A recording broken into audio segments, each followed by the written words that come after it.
तो आज है तीसरा दिन, वीडियो बनाने का तीसरा दिन है और मैं 365 दिन तक लगातार वीडियो बनाऊंगा, ऐसा मैंने बोला है।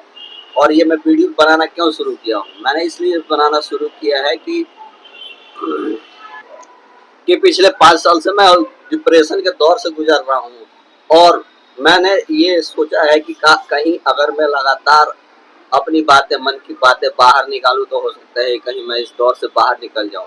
तो अक्सर डिप्रेशन में आदमी अपने जान पहचान वालों के कारण ही जाता है। और मेरा तो डिप्रेशन के कारण वो लोग हैं जिन्हें मैं अपने माँ बाप से ज्यादा इज्जत करता था। खैर, अब डिप्रेशन की बात हो रही है तो डिप्रेशन कोई छोटी मोटी चीज नहीं होती है, मजाक में उड़ा देने वाली चीज नहीं होती है। हर साल 8 लाख से ज्यादा लोगों की जान चली जाती है इस वजह से। ये कोई छोटी मोटी बात नहीं होती और इस पे अक्सर लोग बात नहीं करते हैं। क्यों नहीं करते हैं कि लोग क्या कहेंगे, उसके बारे में क्या सोचेंगे कि अरे वो ऐसा है। आदमी कमजोर हो ही जाता है, जब ऐसे हालातों से गुजरता है तो आदमी कमजोर हो ही जाता है। लेकिन उसमें भी जो बहुत ज्यादा त्रस्त हो जाते हैं तो वो 8 लाख सरकारी आंकड़ा नहीं है, ये प्राइवेट आंकड़ा है। सरकारी आंकड़ा यहाँ नहीं मिल रहा है। नेट में सर्च करके पता चला कि 8 लाख से ज्यादा लोग हर साल इसके कारण अपनी जान गंवा देते हैं। और ये होने का कोई खास वजह नहीं होता है। किसी को किसी भी वजह से हो जाता है, किसी को पढ़ाई की वजह से हो जाता है कि अच्छे नंबर नहीं आ रहे हैं, किसी को नौकरी की वजह से हो जाता है, किसी को प्यार मोहब्बत की वजह से हो जाता है, किसी को पारिवारिक एक झमेलों से हो जाता है, और किसी को कोई नीचा दिखा दे, हरास कर दे, मेंटली हरास कर दे, उसको नीचा दिखा दे, बेइज्जत कर दे, तो और वो पलट के कुछ बोल ना पाए और वो वही बातें उसके दिमाग में पूरे दिन सर्कुलेट करती रहती। तो ये और उसका अपना जो जीवन होता है वो एकदम अस्त व्यस्त हो जाता है। तो इसमें क्या होता है कि आदमी तो अपने डेली लाइफ में, जो आदमी डिप्रेशन से जूझ रहा होता है उसके साथ अक्सर ये होती है कि वो अपने अंदर के फीलिंग को बता नहीं पाता, वो अंदर ही अंदर उस चीज को भटकता रहता है। वो होता है क्या है कि वो आदमी काम कर रहा है लेकिन उसके दिमाग में वही बातें चल रही होती है कि अरे ये मेरे साथ ऐसा क्यों हो गया। वो आदमी खाना खा रहा होता है, वही बातें चलती होती है, मेट्रो में सफर कर रहा होता है, दिमाग में वही बातें चलती हैं। घर में बैठा है, पढ़ाई कर रहा है, बाइक चला रहा है, गाड़ी चला रहा है, दिन में ऑफिस में बैठा है, टीवी देख रहा है, कुछ भी कर रहा होता है, उसके दिमाग में यही बातें घूमती रहती है, वही बातें सर्कुलेट होती रहती है। उसको बोलते हैं साइकिल। वो एक ही बातें साइकिल में आती रहती है। और इसके लिए सलाह ये दी जाती है कि आप जो भी फील कर रहे हैं, आपके दिमाग में जो कुछ भी चल रहा है, अलग अलग तरीके की सलाह दी जाती है। किसी को सलाह दी जा रही है आपके दिमाग में जो चल रहा है उसको कहीं लिख लो, लिख के साइड में रख दो। और बार बार लिखने से क्या है, अंदर की वो सारी बातें जो प्रोसेस नहीं हुई रहती है वो प्रोसेस हो जाती है। मैंने सर्च किया तो उसमें मैंने ये देखा, मैंने सर्च किया और अपने एक दो दोस्तों से बात किया जो साइकियाट्रिस्ट होते हैं। उन्होंने बताया कि अक्सर ये होता है कि दिमाग किसी चीज़ का क्लोजर ढूँढता है और वही डिप्रेशन का पहला कारण हो जाता है। क्लोजर ढूँढता है मतलब जैसे आपके साथ कोई घटना हुई और सामने वाले ने आपको कुछ बोल दिया, कुछ आपके साथ कर दिया और आप उसका रिप्लाई नहीं कर पाए, तो वो आपके दिमाग के अनुसार वो चीज़ें अधूरी रह जाती हैं। तो वो आदमी के दिमाग में बार-बार वो चीज़ें घूमती है और दिमाग अंदर ही अंदर उस चीज़ का जवाब तैयार करता है कि अगर वो इसने उसने ऐसा बोला तो मुझे ऐसा बोलना चाहिए था, और तब बात खत्म होती है। लेकिन वो रियल लाइफ में ऐसा हो नहीं पाता है। बोलने वाला, करने वाला तो अपना बोल करके निकल जाता है और दूसरा आदमी जो है अंदर ही अंदर किसी भी रीजन से जब नहीं बोल पाता है, नहीं कर पाता है, तो वो वही चीज़ें उसके दिमाग में चलती रहती है। तो एक तो ये तरीका होता है कि उसने उसको कैसे प्रोसेस किया। दूसरा तरीका होता है कि आपके दिमाग में जो भी बातें हैं और उसको किसी से शेयर करो। काउंसलिंग काउंसलिंग तो काउंसलिंग करने सब लोग तो जाते नहीं है, लेकिन अक्सर लोग मूवी में देखते हैं, कई सारी मूवी में कि किसी मूवी का हीरो जो है किसी चीज़ के कारण डिप्रेशन में बैठा है, तो वो एक ग्रुप में जाता है जहाँ पे 5-6 लोग बैठे ऐसे बैठे रहते हैं और सब अपनी अपनी बातें बताते हैं। और कि उसके उसने उसके साथ ऐसा हुआ, और दूसरे लोग उसको अप्रिशिएट करते हैं कि हाँ कोई बात नहीं है, कोई बात नहीं है। तो बोलना, और अगर सपोज कि कोई अपनी बात किसी को बोल ही नहीं पाए, या कोई ऐसा उसके पास हो ही नहीं कि जिससे वो अपनी बातें बता पाए, तो तब क्या करें?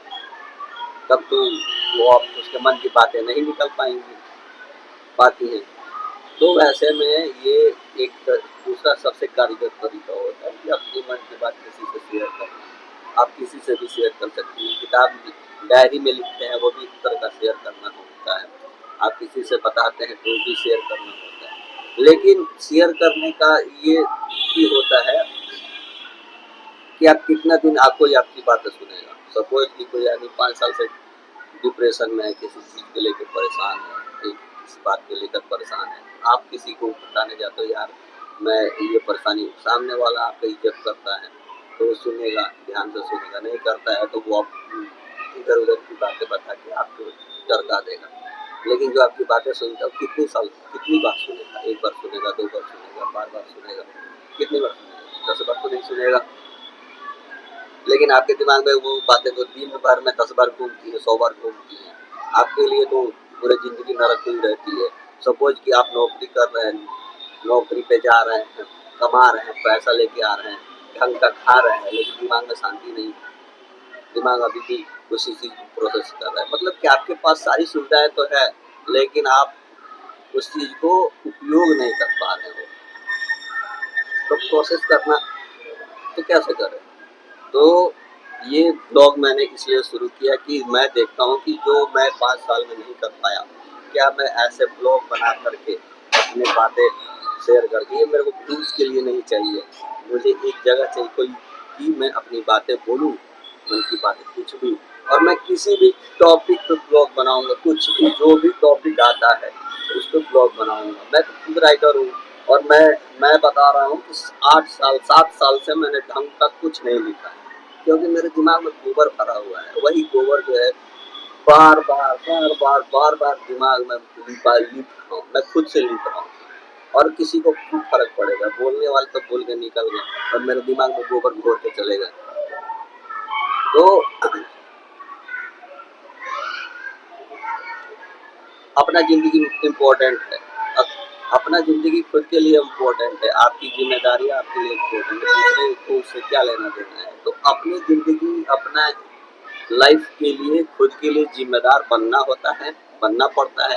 ये सारी चीज़ें पता होती हैं, लेकिन आदमी उस चीज़ से निकल नहीं पाता है।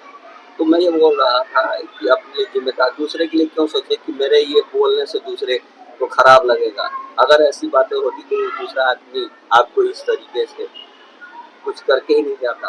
और ऐसे लोग क्या बोलते हैं उसको, सैडिस्टिक होते हैं। आप उल्टे आप ही को गलत ठहरा देंगे कि तुमने ये किया, तुम्हारा इसलिए तुम्हारे साथ वो हुआ। वो कभी ये नहीं मानेंगे कि उनकी गलती है। तो ऐसे सैडिस्टिक लोगों के बारे में क्यों सोचना? तो ऐसे सैडिस्टिक लोगों के बारे में बिल्कुल नहीं सोचना होता है। और ये बातें जो है ना, इंडियन भारतीय समाज में बहुत देर के बाद समझ में आती है। खुद क्योंकि हमारे समाज का ताना-बाना ऐसा होता है कि आदमी लिहाज में ही रह जाता है कि उसको कैसे बोल दूँ, या फिर अगर आप बोलना शुरू करिए तो आपके ऊपर कई सारे पर्सनल अटैक शुरू हो जाएँगे, और आपका ज़िंदगी और ज़्यादा दुभर हो जाएगा। तो ठीक है, तो आज डे 3 था, और इतनी सारी मैंने बातें बता दी जो शायद मैं किसी को पर्सनली फेस टू फेस किसी दोस्त को ना बता पाऊँ, या किसी को बताया भी होगा तो उसने सुना भी होगा, कई लोगों ने सुना भी है। मैं और मुझे पता है कि वो लोग कौन हैं, और उनके लिए तो दिल में अलग से ही इज़्ज़त है, और जो लोग नहीं सुने हैं उनके लिए भी दिल में अलग से इज़्ज़त है। तो सबका अलग-अलग हिसाब है, सबका अलग-अलग, सबके साथ अलग-अलग ट्यूनिंग है। तो जिसके साथ जैसी ट्यूनिंग है उसके साथ वैसा है, और ये सब जब धीरे-धीरे समझ में आ जाती है तो ज़िंदगी आगे बढ़ जाएगी कि आगे ज़िंदगी में किसके साथ कैसे रहना है।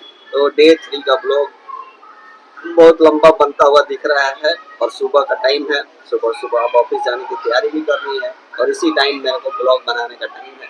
तो मैं इसी टाइम ब्लॉग बनाऊंगा, रोज बनाऊंगा और इतनी बातें बनाऊंगा, हर एक टॉपिक पे बनाऊंगा, कुछ भी टॉपिक पर। जैसे रात को मैं अपने बच्चे को कहानी सुनाता हूँ, बेड टाइम स्टोरी, वो स्टोरी भी इंटरेस्टिंग होती है, तो उसके भी मैं वीडियो बना दूंगा कि मैं क्या स्टोरी सुनाता हूँ। तो देखते हैं मैं क्या क्या टॉपिक निकाल के लाता हूँ, और तो देखते रहिए और मिलते हैं कल। बाय।